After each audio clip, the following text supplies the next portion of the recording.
السلام عليكم. وعليكم السلام. نقدم لكم الاستاذ العميم بكري الشيخ سي احمد بروه. تحيه كبيره وديما كنكون اللقاء معاك دائما تحية ولينا ليك الشرف نخدموا أخي. معاك اي حاجه. إن شاء الصراحه الله، لينا إن شاء الله، فرحانين. شرف ليا. استاذ احمد، كاين شي جديد؟ ان شاء الله ان شاء الله.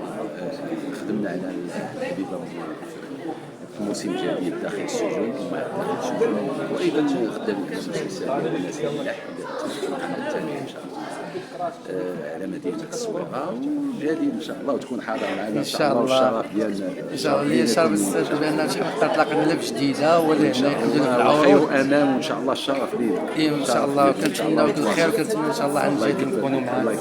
تحيه لك استاذي. نهار هذا ديديكاس لعميمنا الاستاذ احمد بروه. الى اللقاء ساعه. تحيه طيبه. شكرا.